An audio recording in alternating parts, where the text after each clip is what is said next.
El Mayo Zambada, de lavar camiones a jefe máximo del cártel de Sinaloa.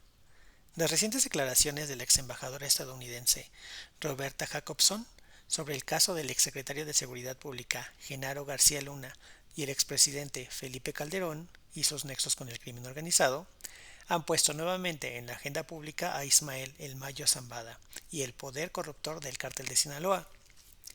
El gobierno de Felipe Calderón tenía en su poder la información sobre los nexos de Genaro García Luna con el narcotráfico cuando éste fungía como titular de la Secretaría de Seguridad Pública. Difundió el semanario Proceso, según el testimonio de Jacobson.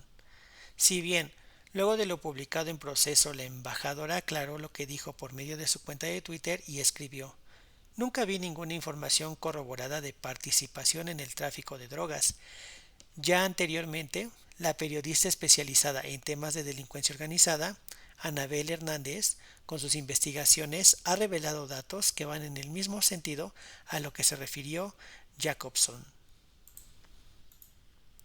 La información que yo tengo absolutamente corroborada es que el señor Felipe Calderón sí supo si hubo alguien de su gabinete que le advirtió directamente que narcotraficantes que estaban extraditados en Estados Unidos o que estaban siendo detenidos en México durante su gobierno estaban señalando con mucho detalle las relaciones que el señor Genaro García Luna tenía con el Chapo, con el Mayo, con el cártel de Sinaloa, a lo que el presidente de la República prefirió no hacer nada, aseguró Hernández en una entrevista en el programa La Octava.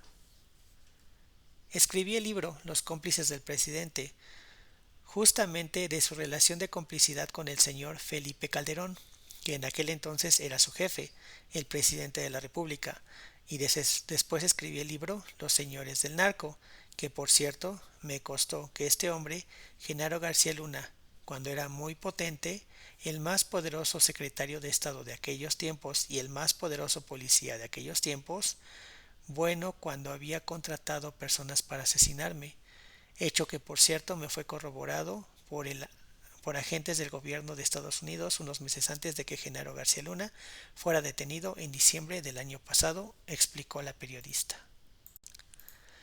En su más reciente libro El traidor, que presentó el año pasado Hernández, desvela pasajes del narco mexicano tan relevantes como lo anterior.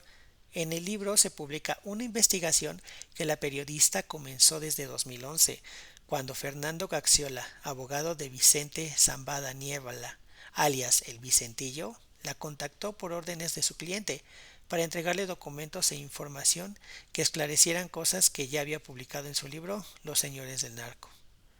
Entre los documentos a los que tuvo acceso se encuentran los diarios realizados por Vicentillo durante las negociaciones para colaborar con el gobierno norteamericano, los cuales hasta ahora eran secretos.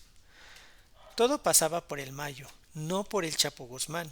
Él decidía quién vivía y quién moría, con pruebas, su investigación y su afirmación ya planteada desde su anterior publicación, Los señores del narco.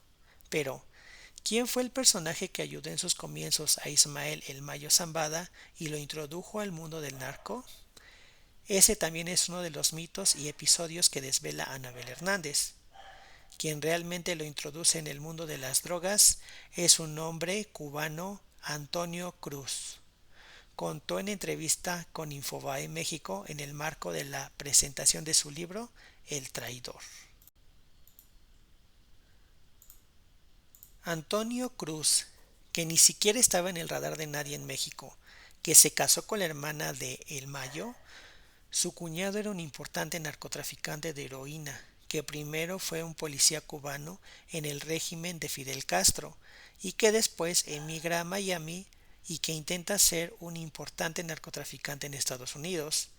Es detenido y después se emigra a México, donde conoce a la hermana de Zambada, cuando Vicente Zambada, cuando su familia está en la pobreza total, cuando él tenía que lavar las llantas de los camiones que entraban al ingenio azucarero que estaba en las inmediaciones de Culiacán, cuando no tenía ni con qué mantener a su familia. Es ahí cuando llega este cubano a cambiarles la vida a la familia Zambada.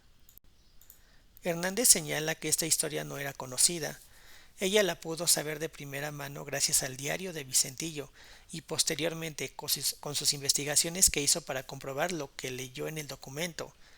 La historia se remonta hasta la década de los 70, cuando su cuñado, Antonio Cruz, era un narco importante en Los Ángeles que traficaba en Las Vegas y otras ciudades de Estados Unidos. Sin embargo, lo detienen en 1977 y es ahí cuando por primera vez el apellido de los Zambada aparece en un expediente criminal en los Estados Unidos. Estamos hablando de la década de los 70. En esa época, efectivamente, si se hace el Mayo un narcotraficante importante en Los Ángeles, operando para su cuñado el cubano, que era el gran narco en Las Vegas y en otras ciudades de Los Ángeles, se va bajando a Tijuana y establece un corredor que era el que utilizaba para traficar toda esa droga para su cuñado. Después, Antonio Cruz, en 1977, cae en prisión y es ahí cuando por primera vez sale el apellido Zambada en los expedientes criminales de Estados Unidos. Después se cambia a Tijuana y se queda en un largo tiempo viajando entre Tijuana y Los Ángeles. Luego estaría asociado con los hermanos Arellano Félix. Comienzan a tener una guerra, le dan la espalda, le dicen tú ya no eres el jefe y atentan contra la vida de su hijo en 1991. Es ahí cuando el Mayo decide desplazar su imperio a Culiacán. Hernández afirma que el verdadero jefe de jefes de los narcos mexicanos es Ismael el Mayo Zambada. Explica que es el único que ha estado por décadas en el narcotráfico sin que lo hayan detenido o asesinado, pero también porque queda en evidencia en el diario personal del Vicentillo, al que la periodista tuvo acceso, la jerarquía que tenía sobre el Chapo o incluso Amado Carrillo Fuentes, alias el Señor de los Cielos. Yo digo que el jefe de jefes ha sido el Mayo Zambada, porque número 1 es el único que ha sobrevivido 50 años en el crimen organizado. Número 2, porque de acuerdo al diario de Vicente Zambada Niebla, su socio Amado Carrillo Fuentes, cuando era el gran señor de los cielos, tenía que consultarle cosas a el Mayo. Amado era un hombre que le rendía pleistía a el Mayo. Amado fue un hombre que incluso fue a amenazar a los hermanos Arellano Félix para decirles que él no iba a apoyarlos en su guerra contra el Mayo, que para él el Mayo está por encima de todo. Cuando Amado Carrillo Fuentes murió en esa cirugía es cuando más se nota. Su hermano Vicente Carrillo le llama todo el tiempo padrino a El Mayo y rige instrucciones sobre Vicente Carrillo Fuentes, da instrucciones sobre el propio Chapo Guzmán. Él no era autónomo cuando tenía que tomar decisiones importantes, tenía que pedirle permiso a El Mayo. Anabel platica que desde su libro Los señores del narco había apuntado que Guzmán Loera no era el jefe del cártel de Sinaloa. Dice, desde el libro Los señores del narco había señalado que el Chapo, por su nivel cultural, por su personalidad, era increíble que el gobierno le achacara a él que fuera el gran capo que decían. Yo decía que el poder político era el que protegía a el Chapo, lo que lo hacía tener ese poder. Entonces yo no soy de las que ha pensado que el Chapo era un capo muy importante. Siempre lo vi como muy pequeño por sus capacidades en comparación a lo que le estaban achacando.